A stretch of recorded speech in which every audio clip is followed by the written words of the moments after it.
بسم اللہ الرحمن الرحیم۔ السلام علیکم۔ اسلاموگرافی میں خوش آمدید دوستو۔ حال ہی میں امریکہ، برطانیہ اور آسٹریلیا سے شائع ہونے والے مشہور سائنسی جریدے نیو سائنٹسٹ میگزین کی ایک رپورٹ کے مطابق نباتات یعنی پودے اور درخت زندہ ہونے کے ساتھ ساتھ باشعور بھی ہوتے ہیں۔ وہ مکمل حواس رکھتے ہیں، محبت و نفرت کو پہچانتے اور اس سے متاثر ہوتے ہیں۔ پودے دیکھتے ہیں، بولتے ہیں، سوچتے ہیں، یاد رکھتے ہیں اور ہمارے مخفی خیالات پڑھ لیتے ہیں۔ کرلین فوٹوگرافی کے تجربات سے یہ ثابت ہو گیا کہ محبت کا ہاتھ پھیرنے سے پودے خوش ہوتے ہیں اور ان کے ارد گرد روشن حالہ کی طاقت بڑھ جاتی ہے۔ پودوں کے لیے دل میں پیار و محبت کے جذبات رکھنے والا فرد جب پودے لگاتا ہے، اس کی نشو و نما کے لیے آبیاری کرتا ہے تو پودوں کے بڑھنے، پھلنے اور پھولنے کی رفتار بڑھ جاتی ہے۔ تل ابیب یونیورسٹی کے سائنسدانوں نے پہلی بار 2019 میں یہ انکشاف کیا کہ بعض پودے بولتے بھی ہیں۔ ان کی آواز 20 سے 100 کلو ہرٹز تک ہوتی ہے۔ یہ آواز دوسرے درخت سن لیتے ہیں۔ خطرے کے وقت بھی درخت ایک دوسرے کو آواز دے کر متنبع کرتے ہیں، جبکہ وہ ایک خاص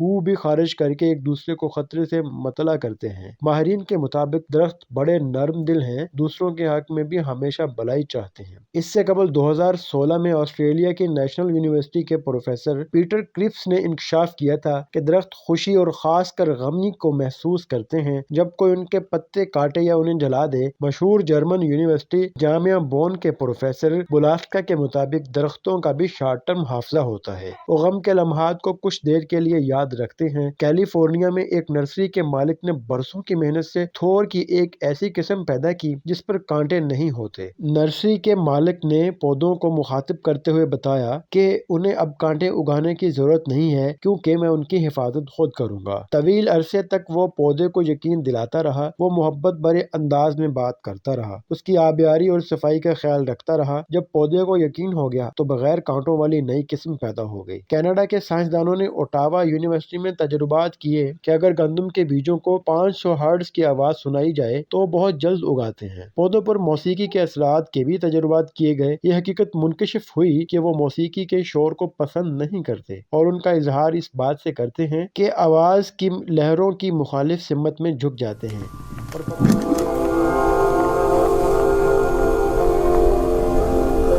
اور پتوں پر رونق کم پڑ جاتی ہے۔ نرم و لطیف موسیقی پودوں میں سرشاری اور مستی کی کیفیت پیدا کر دیتی ہے۔ ملزموں کا نفسیاتی تجزیہ کرنے کے لیے ایک مشین ایجاد ہوئی جسے جھوٹ پکڑنے والی مشین کہا جاتا ہے۔ یہ مشین جھوٹ یا سچ بولنے کی صورت میں جسم میں ہونے والی تبدیلیوں، مثلاً خون کے دباؤ، تنفس کی رفتار، نسوں اور پٹھوں کے کھچاؤ اور تناؤ اور جلد پر دوڑنے والے خفیف کرنٹ میں ہونے والی تبدیلیوں کو ظاہر کرتی ہے۔ ایک محقق نے پودے کے اندر ہونے والی تبدیلیوں کو ریکارڈ کرنے کے لیے یہ مشین استعمال کی۔ اس نے مشین کی تاریں پودے سے جوڑ دیں اور تبدیلیوں کے اتار چڑھاؤ کے اثرات پولی گراف کی صورت میں حاصل کیے۔ پودے کو پانی دیا گیا، گراف پر پودے کے احساسات پرسکون لکیروں کی صورت میں ظاہر ہوئے۔ محقق کے ذہن میں پودے کو کاٹنے کا خیال آیا۔ اس خیال کو پودے نے محسوس کیا اور خوف زدہ ہو گیا۔ پولی گراف کا پن یکدم گراف کی بلندی پر پہنچ گیا، لیکن جب اس نے جھوٹ موٹ ماچس جلائی تو پودے نے کسی رد عمل کا اظہار نہیں کیا۔ اس محقق کا پودوں سے لگاؤ اور تعلق اس قدر تھا کہ ایک مرتبہ اس کی انگلی زخمی ہوئی۔ زخم کی تکلیف اور درد کو پودے نے محسوس کیا اور گراف پر رد عمل ظاہر کر دیا۔ پریزیڈنسی کالج کلکتہ میں فزکس کے پروفیسر ریڈیو ریسرچ کے ماہر تھے۔ دھات اور گوشت کے پٹھوں کے تناؤ پر تحقیق کے دوران انہیں پودوں پر تحقیق کرنے کا خیال آیا۔ تحقیق سے انہوں نے ثابت کیا کہ پودے کے ٹشوز پر بھی تناؤ کھچاؤ کے اثرات مرتب ہوتے ہیں۔ کلوروفارم سونگھنے سے بے ہوش ہو جاتے ہیں اور تازہ ہوا انہیں ہوش میں لے آتی ہے۔ پودے چھیڑ چھاڑ سے تھکن محسوس کرتے ہیں۔ قازقستان یونیورسٹی کے ایک محقق نے جب دھاتوں کی تلاش کے لیے پودوں سے تعاون چاہا تو انہیں ہدایت کی کہ مٹی میں کوئی دھات موجود ہو تو وہ بجلی کی طرح جھٹکا دیں۔ یہ تجربہ کامیاب رہا۔ پودوں پر ریسرچ کرنے والے ایک ماہر نے تجربات سے ثابت کیا کہ انسان اور نباتات کے اطلاعاتی نظاموں کے درمیان تعلق ہے۔ اطلاعاتی نظام بظاہر ایک دوسرے سے مختلف لیکن ایک دوسرے کو سمجھتے ہیں۔ حق تعالی شانہ کا فرمان ہے، کیا تو نے نہیں دیکھا کہ آسمانوں اور زمین میں ہر مخلوق اللہ کی تسبیح کرتی ہے اور اڑتے ہوئے پرندے اور ہر ایک کو اپنی اپنی نماز اور تسبیح معلوم ہے اور اللہ کو ان سب اعمال کا پورا پورا علم ہے۔ ناظرین، پودوں کے تنوں کے زندہ ہونے کی ایک دلیل ہمیں جناب نبی کریم صلی اللہ علیہ وسلم کے دور سے بھی ملتی ہے۔ سیدنا جابر رضی اللہ تعالیٰ عنہ کہتے ہیں کہ رسول اللہ صلی اللہ علیہ وسلم کھجور کے ایک تنے کا سہارا لے کر خطبہ ارشاد فرماتے تھے۔ ایک انصاری خاتون نے کہا، یا رسول اللہ، میرا غلام بڑھئی ہے، کیا میں اسے یہ حکم دے دوں کہ وہ آپ کے لیے ایک ممبر بنائے تاکہ آپ اس پر کھڑے ہو کر خطبہ ارشاد فرما سکیں؟ آپ صلی اللہ علیہ وسلم نے فرمایا، کیوں نہیں؟ پس اس نے ممبر بنایا۔ جب جمعہ کا دن آیا اور آپ صلی اللہ علیہ وسلم ممبر پر کھڑے ہو کر خطبہ ارشاد فرمانے لگے تو اس تنے نے بچے کی طرح رونا شروع کر دیا۔ نبی کریم صلی اللہ علیہ وسلم نے فرمایا، جب اس تنے نے ذکر یعنی خطبہ کی باتیں گم پائیں تو اس نے رونا شروع کر دیا۔ رحمت للعالمین نے اس تنے کو دفن کرا دیا۔ یہ ایک مشہور واقعہ ہے جو نبی کریم صلی اللہ علیہ وسلم کا معجزہ ہے۔ اسے امام بخاری، ابن ماجہ، امام احمد، ابن حبان وغیرہ محدثین نے اپنی کتابوں میں نقل کیا، لیکن چونکہ درخت کا رونا سمجھ سے بالاتر ہے اس لیے منکرین اس کا انکار کرتے ہیں اور عقل پرست دیگر اس جیسے واقعات کی طرح اس کا بھی مذاق اڑاتے ہیں۔ یہی حال منکرین حدیث کا ہے۔ ویسے معجزہ تو ہوتا ہی وہی ہے جس کی اسباب کے تحت کوئی توجیہ پیش نہ کی جا سکے، وہ خلاف عقل نہیں بلکہ خلاف عادت ہوتا ہے، اس لیے ہم بلا چون چرا معجزات پر ایمان لانے کے مکلف ہیں۔ بہت سے وہ معجزات جنہیں عقل پرست کبھی ناممکن سمجھ کر انکار کرتے تھے، اب سائنس رفتہ رفتہ انہیں ثابت کر چکی ہے۔ اسی طرح کھجور کے درخت کا رونا بھی ایک دلیل ہے۔ دوستو، اللہ پاک قرآن مجید میں ارشاد فرماتا ہے، آسمان اور زمین اس کی ملکیت ہے،